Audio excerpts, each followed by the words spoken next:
Okay, أعوذ بالله من الشيطان الرجيم. بسم الله الرحمن الرحيم. Assalamu alaikum wa rahmatullahi wa barakatuh. Good evening, ladies and gentlemen. Welcome to City Circle. We're less than 3 weeks now from the start of the holy month of Ramadan, the month during which Allah revealed the first verse of the Holy Quran through the Holy Prophet Muhammad sallallahu alaihi wasallam.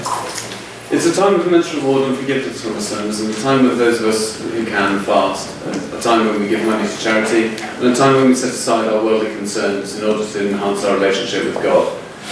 But what is it about this particular month that is so special? And how can we prepare physically, mentally and spiritually, especially when the day is going to be so long? Joining us to discuss these topics, I'm pleased to welcome Dr Imran Alawiye. Dr Alawiye graduated from the Islamic University of Medina in Saudi Arabia before completing his PhD in Arabic from SOAS here in London. Over the last 35 years, he's acquired a wealth of experience teaching Arabic and Islamic studies. He's an author of numerous books specialising in teaching Arabic to non-Arabic speakers, including the highly popular Gateway to Arabic series. Today, he's a regular speaker and contributor at the Islamic Cultural Centre, also known as the Regent's Park Mosque here in London. And we're delighted that he can join us here this evening. Please give him a very warm welcome.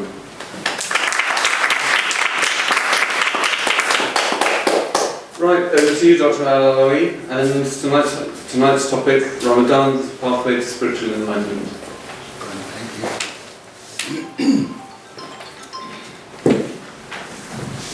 Bismillah ar-Rahman ar-Rahim. In the name of Allah, the compassionate, the merciful. May the peace and blessing of Allah be upon our Prophet Muhammad sallallahu alaihi wasallam and his family.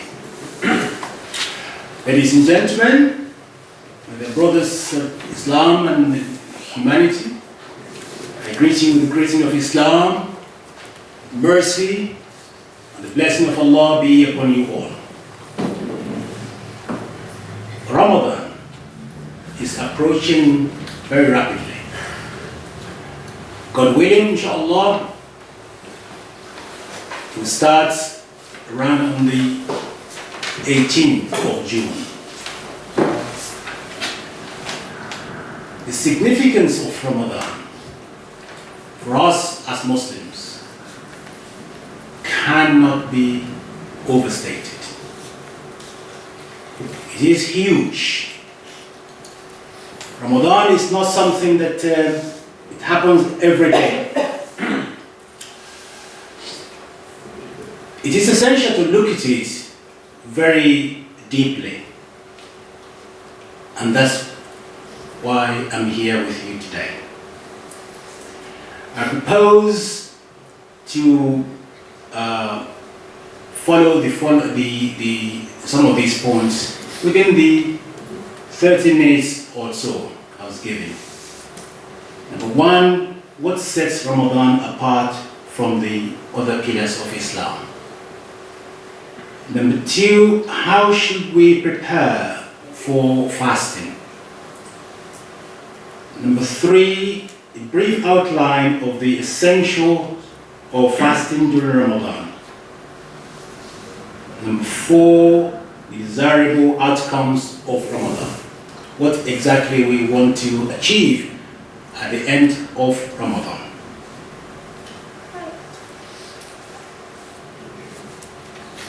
Let me first establish the Ramadan itself, as we know, is an essential part of the pillars of Islam.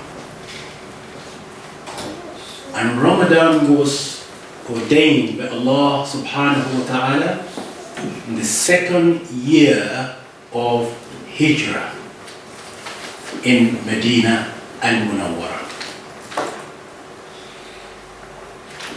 And Rasulullah sallallahu alayhi wasallam himself performed only 9 Ramadan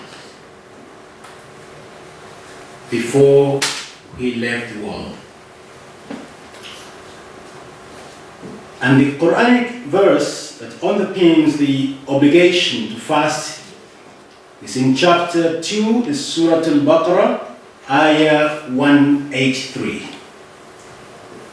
O you who have attained to faith, fasting is ordained for you as it was ordained for those before you, so that you might remain conscious of Allah, in taqwa, self-restraint.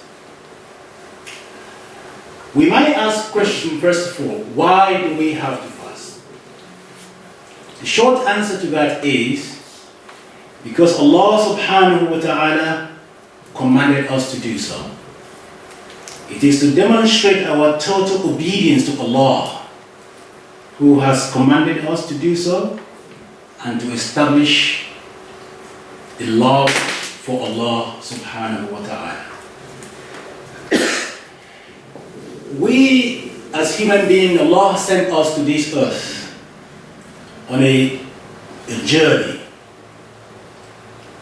of life. That journey leads us with obstacles and challenges. And that's why Allah subhanahu wa ta'ala gave us tools to help us to combat or to overcome those challenges. And one of the tools is Ramadan itself. We know Salat, for instance, that we do 5 times a day. That is daily update of our system, daily assistance to us, 5 times. But Ramadan is another level. Ramadan is like having an annual course, opportunity to upgrade our character, our skills. Also an annual inoculation to give to support our system. Because the system, human, every single day, we are being polluted by a number of things. The heart, the soul is always being troubled by many things. So every day we have salat, we have other things, but annually, that's a big MOT service for our soul. So it is very important things to do every year. But how do we get good outcome out of Ramadan?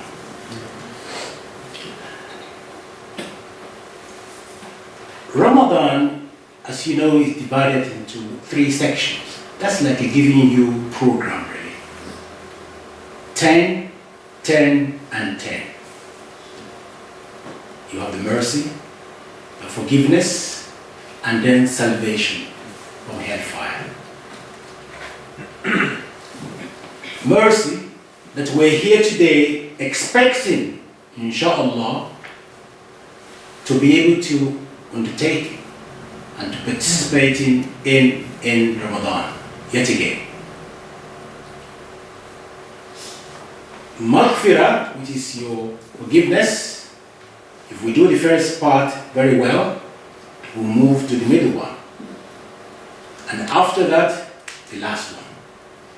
So this is the setup, which we need to see how we can re-energize our spirituality using the helping hands that Allah has given us to achieve this. Rasulullah sallallahu alayhi wasallam himself gave us some clue. When you are fasting, what we are doing is this.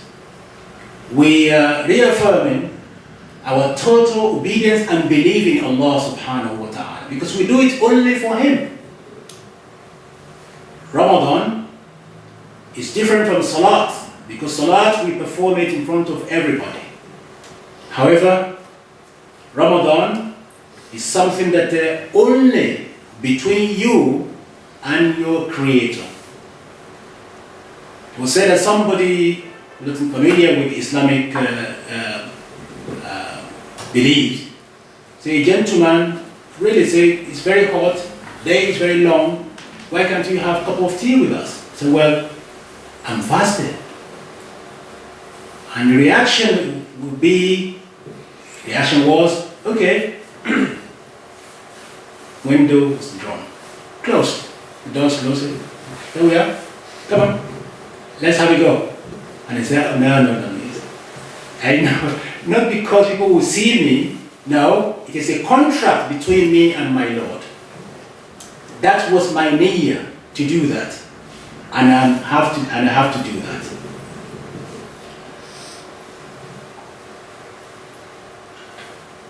Hadith Rasulullah sallallahu alayhi wa sallam said, Allah decided to give you reward for anything you do, up to 704, except Ramadan. Ramadan has no price. Allah said, leave that with me. It's priceless. I cannot put figure on it, that's what you're going to get. It's only for me, Allah said. And I am the one who is going to determine what you should get as a result of your Ramadan. Also, Ramadan itself is a way for us to reassure ourselves that indeed we do believe in Allah. You never know, one might have some doubt sometimes, say, am I still okay on the Sirat al-Mustaqim, on the right path?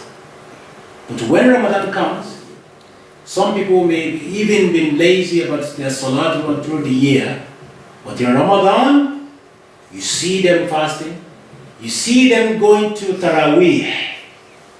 In a sense, without realizing, they reassessing and reassuring themselves. You see, I am still a good Muslim. I still believe in my Lord. I am doing this. I may be facing some challenges, laziness or whatever, but I am still here. So we can see how Ramadan itself, even without doing so much, is already helping you to reawaken your contact with Allah subhanahu wa ta'ala. To achieve this spirituality in Ramadan, we have to do a number of things. Number one, prepare for your Ramadan by doing the account and cost analysis. Account and cost analysis right at the beginning of Ramadan. Starting to say, right, last Ramadan, I promised certain things. I promised to omit certain actions. My bad behavior, my dodgy dealing. I promise to say, this Ramadan will train me to abandon this behavior. Aggressive behavior, telling lies, being lazy not to work properly, being dodgy at work, not putting the correct hours, signing in and out wrong time, not putting your heart to your job, and worse. But last Ramadan, you did promise yourself you're going to improve. So this Ramadan, the first thing you do is check that out. How far you managed to achieve that? Secondly, the commission, thing that you are going to do more of. I need to do more salats, I need to do more reading of Quran, I need to be more helpful, I need to be more truthful, and so on. That's your commitment last year. This year, check it out. Check your heart that is still the right place or is still rusting. Because that's what kills our souls. Look at your score. If your score is about 50%, both ways, you say, well, just about to be equal. This is not good enough. Check whether you have acquired even more bad habits on top of the ones that you did not get rid of. Again, to look after your soul. That is the first thing we need to do. This coming Ramadan. Account and cost analysis to see what is acceptable and what is not acceptable.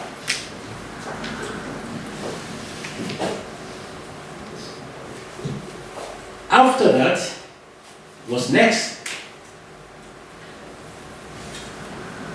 New program, new shopping list. I'm not saying shopping list to go to Tesco. No, shopping list. You say, right, what are the next I need to do? What is my target for this Ramadan coming? Because we know that Ramadan itself is not that complicated. All we have to do is not to eat and not to drink and to refrain from any sexual activities. That's the basic. So, but is that the reason that while we are fasting? Only? No. You need new programs, new shopping lists. And individually, we probably have different lists, but there will be common ground, common thread. Because each of these common threads has ability to reawaken our soul and the way and our spirituality as well. The first thing I need to say, right, I need to upgrade my relationship with Allah. Upgrade my contact with Allah subhanahu wa ta'ala. How do I do that? It's not complicated. Not like us as a human being, prime minister or the queen or the king or the president and so on. We do not require an appointment to see Allah, to contact. His door, subhanahu wa ta'ala, is always open, welcoming. You contact Allah when you like, and you determine the subject matter, and you determine the duration of your meeting with Him. Allah said, when you're tired, you go. And you can come back as often as you like, as long as you like. This is what Ramadan is providing us with. It's a famous hadith that we all aware of. That is in Ramadan, Shaitan is in jail. Why? Do we ask ourselves, why Shaitan is always in jail in Ramadan, in Guantanamo? Why? Because we upgrade every year, we upgrade our contact with Allah subhanahu wa ta'ala. We read more Quran. We do more tasbih, praising of Allah, glorifying Allah. Contemplation more. That's what we do in Ramadan. We start fasting in the morning. We pray Salat al-Subuh, we're not eating anything, we're not indulging in any argument with anybody. People want to engage us in argument, we move away from them. Salat Dhuhr, we pray on time. Asr on time. Maghrib on time. Maghrib particularly, because we need to break a fast. And Salat al-Isha and Taraweeh, long day. Long day. And yet we do it. We do not leave any gap for shaitan to intervene, to interrupt, and to get in touch with our soul. Now, that's why shaitan is in jail. Constant in prayer. Our heart is in the right place and is beating very correctly. That's why shaitan is not there. So, one of the common lists will be upgrading our contact with Allah subhanahu wa ta'ala through reading the Quran al-Kareem, through the quality and quantity of our salat will be increased as well. Quality and quantity of our prayer. We need to be praying with our mind present. And in Ramadan, because we are doing it for Allah only, we increase our love for Allah. And when we love something so much, we do not offend that thing. Because when we increase our love for Allah, it helps us to be on the right path and to be on the right lane in terms of our spirituality. So improve your interaction with Quran, improve, upgrade your contact with Allah, do more intense supplication during Ramadan. Those are common ones. To gain this spirituality, intense prayer. I would suggest in Ramadan to prove it to yourself that you can do that. Those things that you love so much, like as simple as your, shall I say, mobile telephone. Instead of your thing, which is always texting like all the time like this, use that for Subhanallah, Alhamdulillah, wa la ilaha illallah, Allah, wa la hawla, wa la quwwata illa billah, Subhanallah, Alhamdulillah, Allahu Akbar, and so on. When you go to the mosque, leave your telephone outside. At home, I tell you, to improve your spirituality, have your i'tikaf. I'tikaf, which usually happens towards the end of Ramadan, when you isolate yourself in the mosque or at home, but better in the mosque, to experience spirituality, intense contact with Allah. Start by that in Ramadan to say, right, my telephone, unless it's for my business, is in jail, in quarantine. Your phone. And challenge yourself. Never mind the television and the rest, even the YouTube, unless of course you are going to the city circles. So, even that, put it aside. Challenge yourself. Prove to yourself that you are a strong person. And we shall see. And then score at the end of the Ramadan, say, right, I use my mobile only for essential. and you may actually discover a lot of things.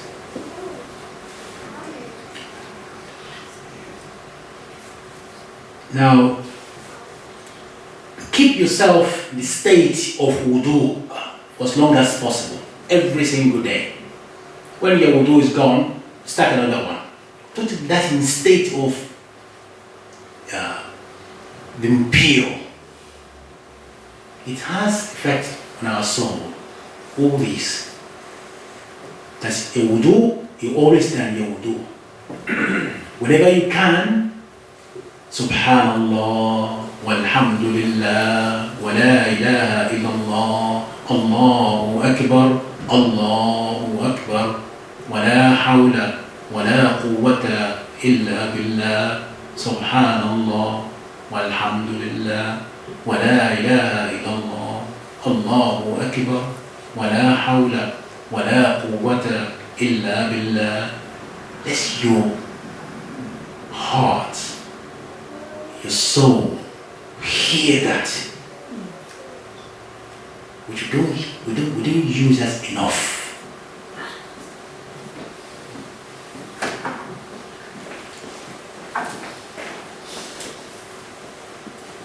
Give yourself time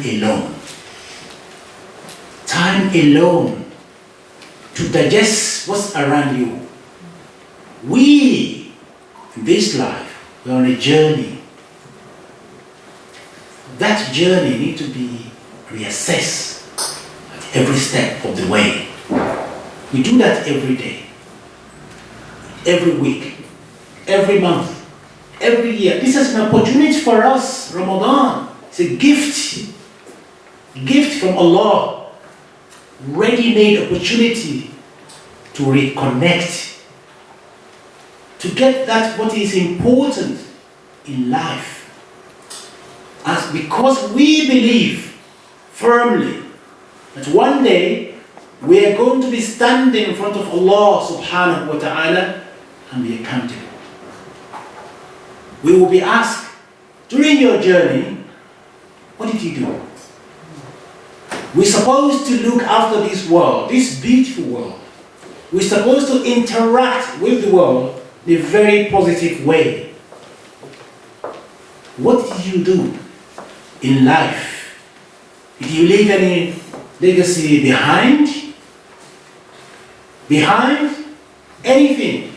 And you know, we've been told by Rasulullah ﷺ that if we die, when we die, our account is closed. No more dividends at all.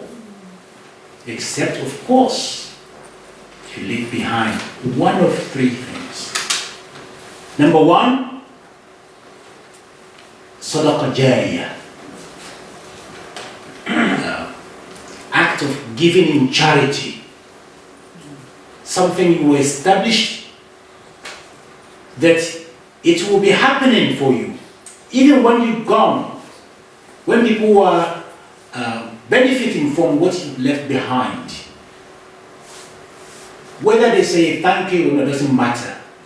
The angel will be writing for you the dividend. Is there awaiting for you. The day that there will be no dollars, no sterling, no rupees, no naira, nothing except good deeds. That day, we all will be in need of dividends. So if we leave behind act of charity, we are benefiting. And that's why you will notice that we left on your seat, there were chairs there, helping hands for education. It's one of the important charities to collect books, educational materials, science equipment, to help those who are struggling. They want to learn, but they don't have materials to do so. Simple things we take for granted. Science book. Many of you are doctors and accountants and lawyers, and you spend years studying, and you have a load of books that you don't even read anymore. Many of them just one day you move house, just dump it, and where people around the world are in need of this. It's a simple act of generosity and charity. it will be there forever. Another thing is, علم ينتفع به. Those who have been given knowledge and they pass that knowledge to other people, that will work for them as well on the day of judgment. And the knowledge, any knowledge, wisdom that you pass on to other people, it will be for you Yawm al-Qiyamah. You have Sadaqah Jariyah, you have ilm, knowledge, and you left behind children that you have brought up very well, so they remember you and they pray for you. They pray for you Yawm al-Qiyamah as well. You get dividends from them. Now, in Ramadan, we do more acts of charity. We show more care for people. Ramadan, we experience what other people are experiencing on a daily basis. And that's why in Ramadan, your budget, your feeding budget, your money that you spend on your food need to go down. It should not go up. It should not go up. And the balance, what you manage to save, then make it available for other people. If your budget, monthly budget, usual for your daily cooking and the rest is £100, try your best, cut it half. So you have £50 to give to other people. And don't say, yes, because I have to invite people for iftar is good, but yeah, let's face it, don't turn it into the social stuff. That people who have plenty of money, you invite them to show off. That the table is full and they invite you back to show off. That table is full. No. Try your best to invite those who do not have anybody to invite them. Don't invite me. Invite somebody else.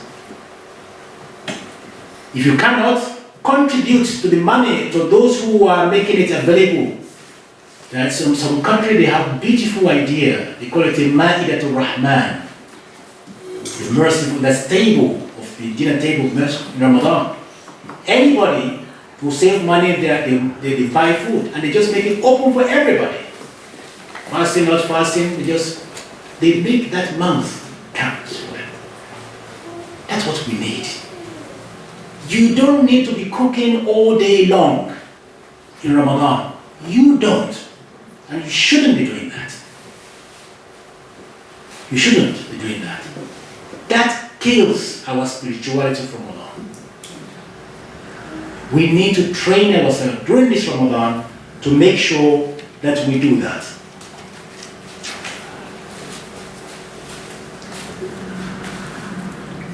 Now, in Ramadan, also try to settle all the disputes with people. Try that. Make new starts with family members. We are prone to this as a human being. Little things become big stuff. That's who we are. We are not angels. And we exaggerate things quite a lot. Ramadan gives us to rethink of this. Settle the dispute with your friends, with family, with parents, with children. Try to reach middle way. If you cannot have it all, don't lose it completely. There will always be middle way there. Really. And this is opportunity. We want to be forgiven by Allah, then we need to be prepared to do this. Now, if you have pocketed something which doesn't belong to you in the past, this is the opportunity as well to rewrite it to become right rather than wrong. How do you do that? If you are able and you have the capacity within yourself to confront yourself and to say, right, I'm going to return this to Ben. I know that will be my abuse. Ben will say, oh my God, Imran, you did that to me? And I will say, please forgive me. That's better for me than Yawm al-Qiyamah to be confronted by Ben to say, you did this? Because my record will be public on Yawm al-Qiyamah. People will have access to it. And Ben will say, my God, you did this. I have to pay him back, but not in sterling. I have to pay him back with my good deeds, whatever I have. So in this life, this is Ramadan, to try to rewrite the wrong to become right. If you cannot do that, for any reason, maybe that person is no longer with us, or you cannot have access to see them, or whatever the reason that you cannot do it, then you can donate it on their behalf. You say, the ajr, the reward of this is dedicated to that person. This is what I did. It belongs to him, but I cannot find him now or her, or I don't have the heart to face it. I can't. But I'm giving it away, but to reap the reward of it. And pray for them constantly. You can do it that way. Now, before Ben starts writing the notes to me, I'm finishing 5 minutes. That's okay. 5 minutes, inshallah, because we have question and answer. The other aspect of this is to actually outline to you very briefly something that you know already. That's why I didn't put a lot of emphasis. And this is outline of the essentials of fasting during Ramadan. First, of course, niyyah. Because you have your intention. Then, ulama will tell you whether you need to have intention every day or just once, cover the whole month. That's fine. Because every night, all your action will be pointing towards that you are going to fast tomorrow. You are doing tarawih, you are doing suhoor, you are preparing to go to sleep at a certain time. All your cycle, that Ramadan, it is pointing towards tomorrow is Ramadan as well. So, niyyah, right from the beginning, done that, is there. And if you want to do it every day, fine. You don't drink, you don't eat, and you don't get angry. Negative emotions put aside. Timing, maybe it's right. Break your fast, correct time. Take your suhoor, correct time. Help each other to get up for suhoor. It's very important to have suhoor. If you don't have suhoor, that's fine. You don't have to, but it's good. Taraweeh, tahajjud, if you can, increase your, as we said before about your salat. Laylatul Qadr. Make your mind present for that layla, for that evening. For that evening. Acknowledge it. Think about it. Pray. And believe in what Allah has told us. Quran al-Karim. Do your zakat al-fitr, and more charity, as I said. And those of you who cannot fast for medical reason, you know what to do. You offer meal to other people every day. That can be done in one go for the whole month. Can be done at the end. Can be done every day. Probably better to make sure it's you're in line with what people are doing. Salat al-Eid, of course, at the end of that. So all these things that was very, very clear, there's no point in spending too much time on it. My particular aim just to make sure that we have access to what Ramadan is all about. And if you are somebody can be described as a sinner, your heart, your mind, and body, in a sense, very bruised, very damaged. This is time to repair it. And this was Ramadan is for, to repair the damage which is already occurred during the year, accumulative rust. This is time to clean it a little bit. And if you are seeking a drop of mercy from the oceans of Allah in your life, then prepare for Ramadan and make it the best in your life. What we have talked about before, bring those in to make sure it's shining and you're ready to go. And at the end of Ramadan, you have to feel that change, that you have changed your life.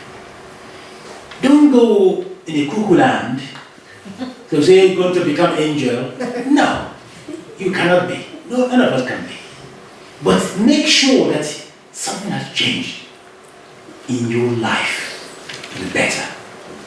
As we said before, do less damage to the world, do more benefiting to the world.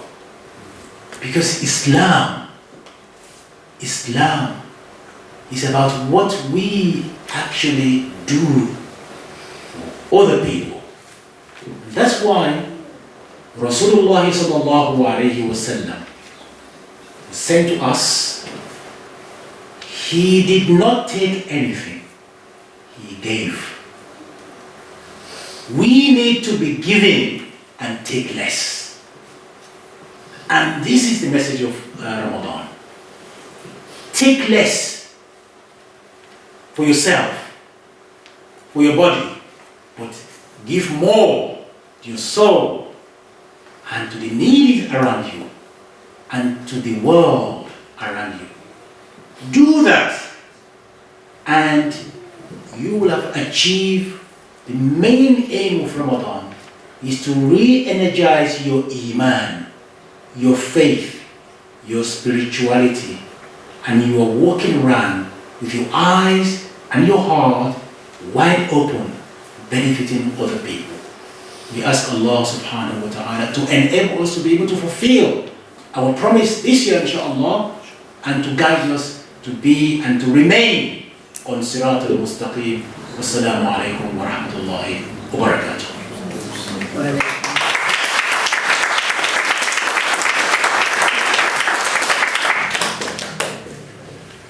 Okay, lots of food for thought there, and lots of very interesting thoughts about both the reasons for fasting, the benefits of fasting, and increasing our salat and charity, and even I sensed maybe a thinly veiled propaganda. Well, a thinly veiled message possibly about how we might undermine the profits of the mobile phone companies. Right, okay, and we're going to open up the discussion to questions and answers shortly. Just one other way that you can participate in these talks, both tonight and at all of our events. If you're on Twitter, hopefully you're already following us at the City Circle. And if so, then you can always follow comments and questions from the events using the hashtag CCTalks. Both the Twitter handle and the hashtag are up on the screen on your right there. Okay, I know a lot of people are going to have a lot of questions about a lot of topics that were raised in the talk there. So please do put up your hands and speak as clearly as possible, because obviously we've got microphones but you haven't. And try to keep your questions as concise as possible, because I want to be able to go around the room and sort of get as many questions in as we can before we have to leave. So who wants to kick off? Okay, lady down here in the black hat. As someone relatively new to Islam, I've only been around for 20 years.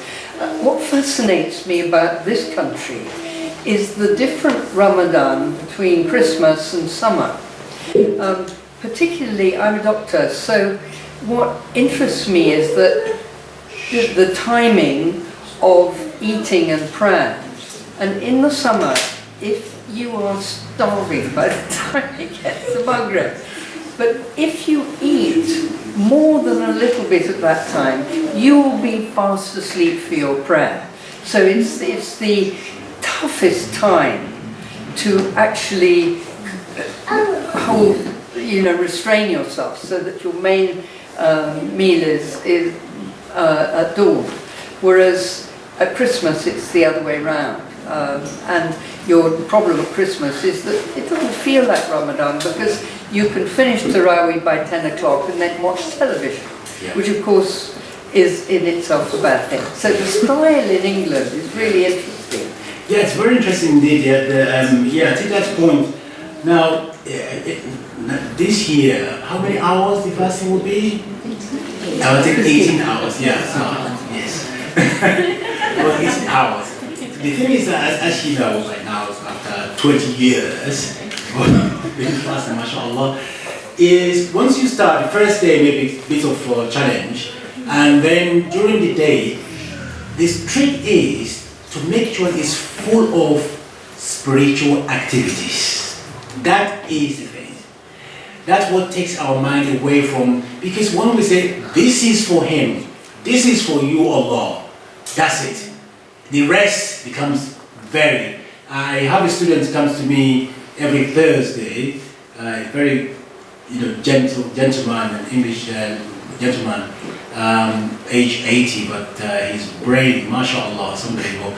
So Ramadan, he said, can I cancel my lesson? I said, no. He comes and say, how do you do that? I said, look, Ramadan is not an excuse for me to be lazy, no. I can be tired, but my mind is just very strong because at last I know that I'm doing something for Allah.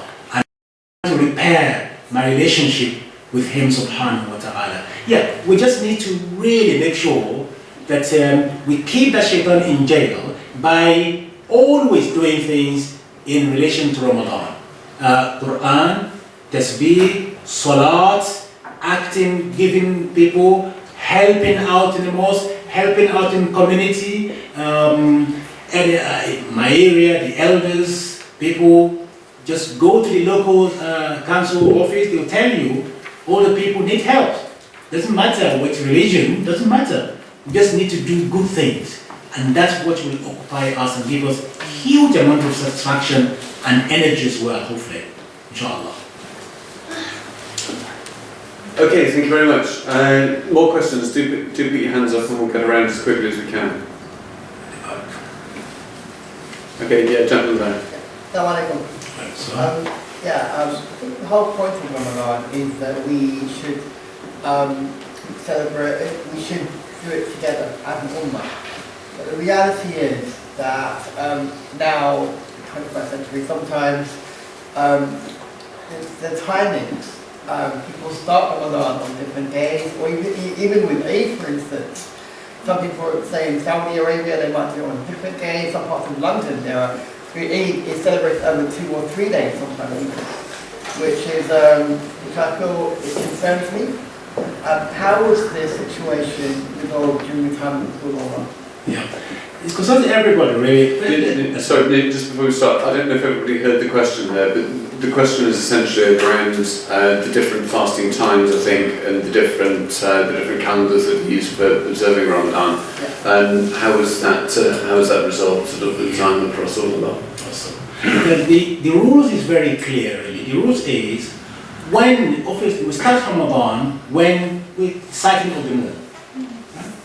Sighting of the moon can be done by anybody who is trustworthy and is Muslim. Now, that can be anywhere in the world to start with. If you want to say, right, Ummah, Egypt, say, we can follow. However, if in this country, our community, meaning British community, say, well, no, Ramadan should start on the 19th. For the sake of unity, we follow the fatwa in Britain. Rather than following fatwa in Saudi Arabia, or in Iran, or in Egypt. No, we don't do that. We shouldn't do that. Because the unity of Ummah is very important. To the extent that, for instance, let's say, you start Ramadan here, and you travel to somewhere, they start after you. So your Ramadan is 15, there is 14 when you arrive there. You need to join them to count yourself and be with them. This is because of the unity of Ummah is so important. But unfortunately, we are not in the situation where we can control that. But we try to minimize it. At least the minimum we should do is, when people are disagreeing, not to join the argument. Just to say, inshallah, may Allah inshallah accept from you and accept from us as well. That's it. That's the minimum we should do. Not to try to bring the books out to say, this is hadith, this is Quran, this is Shaykh, this. No. It's no point. So we need to disengage from that kind of argument. Gradually, it's going to die, hopefully. Some people need kind of fuel, and they will confront you with this. Just don't take interest in it. No. Okay, thank you very much. Before we go on to the next question, because there are a few new faces this evening, for those of you who don't know about City Circle, City Circle has been operating for 16 years now. And in addition to the Friday evening talks that you're obviously all aware of, there are two main charity projects that we run here in London. The first of those is two Saturday schools which run in West London in Harrow, to provide extra support to children and young people with their studies. And there's also a homeless project which operates in Holborn on Sunday evenings. Both of these projects are entirely run by volunteers and entirely dependent upon donations. So if you'd like to get involved in those, either in donating your time or your money, please go to the City Circle website. The address is up there, it's thecitycircle.com, and you can sign up for email updates about both those projects and forthcoming events. And similarly, if you're on Facebook, which I think probably 95% of people are by now, please try and spare a moment this weekend to go to our Facebook page, facebook.com/thecitycircle, and like our page, and that will mean that you get feeds about the events that are coming up in your timeline. Anyway, that's enough of the plug for City Circle. More questions? Anybody? Don't be shy, brothers and sisters. Okay, lady down here. You mentioned that Rasul Pak Sallallahu Alaihi Wasallam only kept fasts Ramadan for 9 years. Can you explain a bit more about that, please? The history and the background. Yeah, the 9 years, meaning the Ramadan was ordained second year of Hijrah, Islamic calendar. And Rasulullah passed away 9 years after that. That's why. So Ramadan was established second year of Hijrah in Medina, and then 9 years later, Rasulullah met his Lord. That's what's happened. That's not because he was alive, didn't fast, no, just because he wasn't there for more than 9 years. Now. So just kind of picking up on some of the things that were being said by yourself and also just earlier in the questions. The Prophet also said, "Sumu tasihhu," kind of fast and become healthy. And I was just wondering, from the title, spiritual enlightenment, how that's linked in to kind of physical health. I mean, I think also as a medic, there's lots of very interesting new evidence about how beneficial fasting is for your health.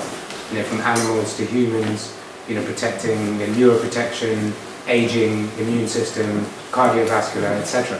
It was very different, say, a decade ago or two, when we thought it was these things Muslims had to put up with, and now it's something that's being seen as extremely positive. And how the Prophet didn't just obviously fast in Ramadan, but also outside Ramadan. So I just wondered about whether you had something to say on how that hadith about Shumul Tasahhu, and how that's related to Ramadan, and how physical health could be linked to spiritual health. Well, that's true. Just because of the time, I deliberately steered away from the medical issues, because I know we have many doctors here, so I have to behave myself. That's it. Yeah, I think about maybe a couple of years ago, they started saying diabetes. Oh, certain type of it or stage of it can easily be managed by reducing or even dieting in certain ways. So I'm not qualified to say that. But again, human being, most of our problems really in terms of health is bound that relates to what we put there down.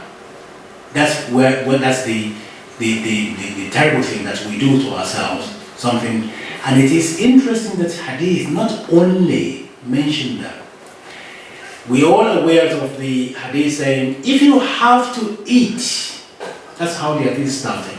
If you need to eat at all, which means you have to survive, then make sure that is 1/3 is what you eat, and 1/3 of your stomach for the water, and 1/3 is for space. You can see that's essential things to tell us. Food can be good, but it can be bad for you. Then you mentioned every Monday and Thursday, recommended if you want to fast, do that. 3 days in a month, do fasting. There are so many excuses and the word available to be doing your fasting. When you've done that, is directly linked with your spirituality as well. You become less enslaved by the sense of just wants in terms of just satisfy the calling of your body to do all sorts of things. So that again makes you be a different human being. Your concentration, they will tell you, is actually better when you are not heavy, too much heavy in what you eat. The other day I was listening to a program talking about how to control your weight. And the doctor said, well, one of the things you need to do really is make sure you don't eat when you are standing. And I said, have you been talking about hadith or something? That's familiar to me somehow. You see, hadith telling you, sunnah, when you are eating, sit down. What you are cutting out of that is huge. Walking, don't eat, because you're not sitting down. You eat more when you're standing and just talking, just going in without even realizing. You're cooking, standing. There's so many avenues where eating when you're standing is really bad for you without you realizing. Again, Islam gave us that opportunity to control our urge in reading. Yeah. So the medical things I was trying to Thank you very much. I think we've probably got time for 1 or 2 more questions. Gentleman over here. Could you say a bit more about the programme of Ramadan? You mentioned already the 3 phases, 10, 10, 10 throughout the course of the time. Yeah. Is there things that you think we should be doing differently in each one of those phases? And are there particular kinds of days that are special in that period? Everyone knows about the big one of the last 10 days, but is there other things throughout the course that help you build up for that? Yeah, as I said, right from the beginning of Ramadan itself, once you are about to enter, that's your niyyah to say, start Ramadan, the first day itself is essential. To stay up at night, get up and do your niyyah and do your nafilah, just say salat, again, contact with your Lord. Contact Him and to say, right, I'm about to start Ramadan now, I'm glad and I'm grateful that you preserved my life to be able to witness another one. Then start your first page of Quran. Either way, if you know how to read directly or study it, divide it to say, right from the beginning, I'm going to finish 1 Quran at the end of Ramadan. Some people will say, I finish 2 and twice. Or each 10, I try to finish 1 Quran. If you can't do that, a whole month at least. Or 1 big surah. If you really want to have intense study of it, you can do that. So every every day of Ramadan actually presents you with the opportunity to upgrade your iman, apart from Laylatul Qadr and the last 10. The answer is, you cannot single out a particular day at the beginning or the middle. It's all the way through. Is every single day of Ramadan is a special, as Allah already said that, look, I'm not going to quantify the reward you're going to get. Leave that to me. Ana ajzibe. I'm the one who's going to decide what's the level. So therefore, we wouldn't take chances to say, no, I wait to this, the third day, the fourth day. No. Every single day of Ramadan, just to pack it with activities of banking our reward with Allah subhanahu wa ta'ala.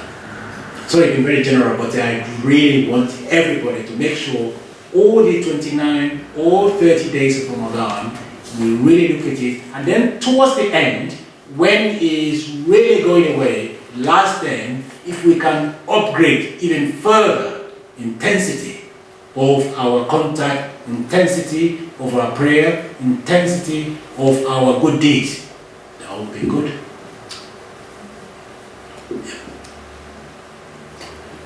Okay, so yeah, one final question again. Can I ask a question which has nothing to do with Ramadan? Actually, it's two questions. First question, you were trained in Medina. What's it like having to deal with dummies like us rather than living in Medina? Subhanallah, first of all, you are among the lucky ones, I would say. Now, when I was in Medina, I was in Medina in 1971, towards the end of 71, beginning of 72.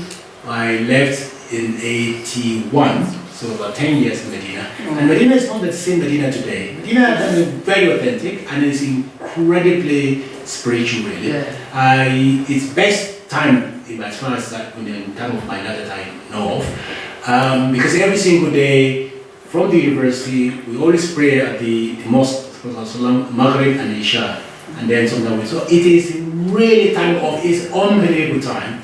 And yet, after 10 years, instead of doing my PhD there, I decided to do my PhD at SOAS, which came in 1982, and you can imagine the shock when I arrived in London, not only because of the environment. Believe me, the first time I saw snow, I was shivering. I'm telling you, I really said, what? What have I done? Even though I prepared for it, believe me, because I know, I prepared. But when I actually arrived in London, at Heathrow, you just cannot imagine what's happened to me. I haven't, ever since, you can see. That's what was helping me out. So I came to this country ever since for the past 30 years or so, like in Britain. People always say, this is very, no. Here, this is, as a Muslim, I say to people, what's Islam? Islam is a nur, is a light. What's the best way, or where the light is needed? When there's a darkness. That's why Islam starts with the Quraysh. When everything is in chaos, the light came and showed you the way. We have responsibility to do our bit for today's world, which is totally in a state of confusion, to help this world not to contribute to the confusion, to find the way through. Because everything is really confused. You don't know whether you should be going forward, going backward, to left and right, you don't know. But we need to calm down, we need to really go to the basic of the tenets of Islam. What is Islam asking us to do? To give and to take less. Because that was my second question, which was, many people faced with the spirituality of Islam feel that they want to go into seclusion and maintain, they don't want to be contaminated by the dunya and the false whatever of this life. But if Allah is truly present in everything, as we are told, it is up to us to find Allah in the middle of the ordinariness of our daily life, on buses, in parks, passing somebody on the street. You had to do this coming from the only truly spiritual place I can think of on earth in Islam, which is Medina. And you had to come to a very secular, very greedy city, and you had to bring that light, and you have done so. I hope Thank you so. very much. I'm not sure, but I'm trying. Now, you're right. Islam is to interact with the world in a very positive way. There was no record of the messenger himself, sallallahu alaihi wasallam, isolated himself to say, right, I don't want to know. No, you need to be there. You need to interact. You need to illustrate your belief in your deed, to let people see, translate it to the world. And that's what the early Muslims did. You know, within the mission, the whole mission lasted how long? 23 years. And yet, within very short period of time, he has moved from the Arabian Peninsula to right towards China and Europe and the rest of it. And because why? Because the mission say, go, iqra, read, search, and benefit other people. You go there, you're a doctor, sometimes you say to people, look, too much cleanliness can be bad for you. You do that. When you say, you wash, the moment you forget one day, you're dead. Because your immunity is really that. Sometimes your doctors like to prescribe a bit of dirt sometimes. Look, you are really, you're washing yourself too much.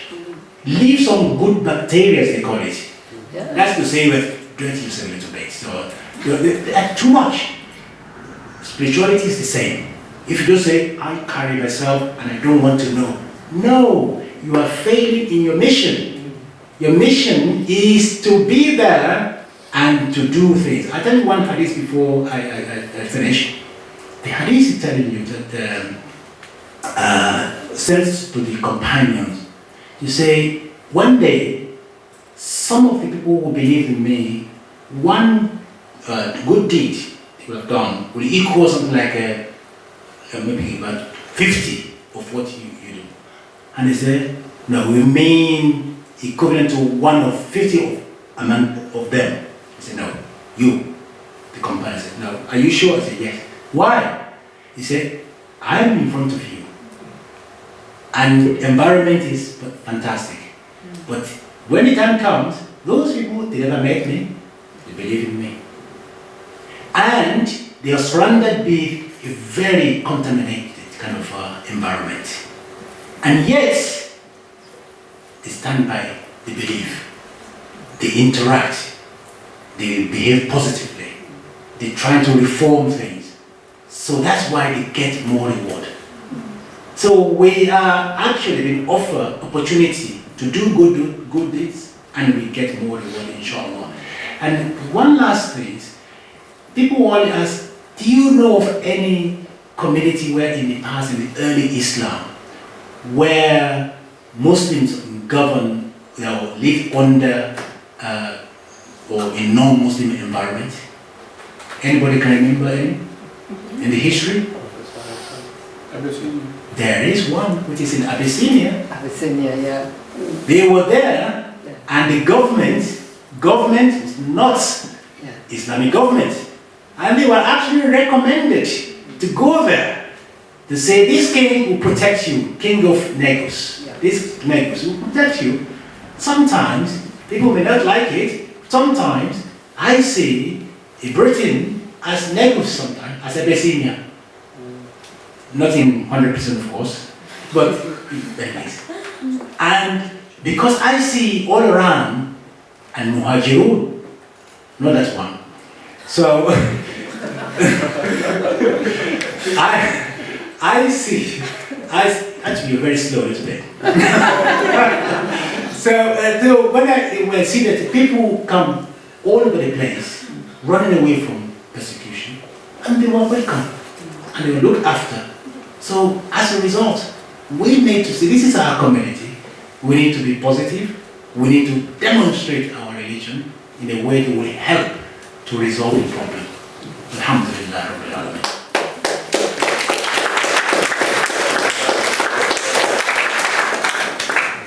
Sorry, before you go, helping hands for education is next week. Sorry. Okay, thank you very much. I'm afraid don't give us here because I'm afraid I'm. Oh, sorry. One final question. Yeah, I did notice your hand was up. Could you please throw some light on the importance of Laylatul Qadr? What's the significance of Laylatul Qadr? Laylatul Qadr, as we know, is equivalent to Alf Shahr, thousands of months really. Because that night, before we were born, Allah has decreed how we're going to live our life, what are we going to be doing, and so on. There is more or less the new portion of our destiny has been brought forth to us during that night. The night that Allah said, look, this is important, be awake and ask me for anything. Allah would do things for us during that night. And that night we are asking Allah to more or less continue to help us in the challenge of the next year, of this coming year. So that night, new messages, new ideas or new responsibilities will be assigned to individuals. When things like that is coming, as a human being, you want to be awake. You want to ask for what is yours, and you want to make sure maybe it can be improved. You want to make sure that all the bad stuff can be taken away from you and thrown away. Because that night we're going to conclude the idea of salvation from hellfire. We have the mercy, we have the forgiveness, but the graduation is like a convocation is coming. That's night of convocation, whereby there's a gathering, the certificates will be given, the gifts will be distributed, and decision will be made. And that's why we really spend that night reading and praying and begging Allah for His help. That is in a nutshell, that is what Laylatul Qadr is all about. And which night is it exactly? Because it's 21st or the 27th, it's not so clear exactly. But if anybody knows, I would love to know precisely. I'm telling you that. But Rasulullah, last 10 days. That 10 days, and it's odd nights, either 21st, 3rd, 5th, 7th, and 9th. There is some indication to say maybe the 27th one is. It doesn't matter. It is there. Why? If it had been said to us, look, it's 29, human being would just wait. 29. I continue doing my stuff. That night I shed everything. Finish. No, 21st, 23rd, 23rd, and so on. So keep guessing and keep doing more. You say, maybe tonight. Maybe tonight. That's human nature. Allah created us and He knows what makes us think. Now. Okay. Okay, thank you very much. Darren, I'm afraid we're going to have to leave us. I'm afraid our time is up. We've got the room for about another 10 minutes though, and I'm sure Dr Alawiye will be happy to answer any further questions. So please do come up to the front as we're clearing up and as we're vacating. Next week we're going to be having an event at the same time, same place here at Albert House. We're going to be discussing the third pillar of Islam, zakat. Our guest speaker is going to be Iqbal Nassim, who's the Chief Executive of the National Zakat Foundation. It's a slightly different format next week, and it's going to be a quiz format, which will be fun, so do come prepared to test your knowledge on zakat. But for now, thank you once again. Thank you once again to Dr Imran for his great talk and for answering his questions. And thank you all very much for coming, and thank you for participating. Until next time,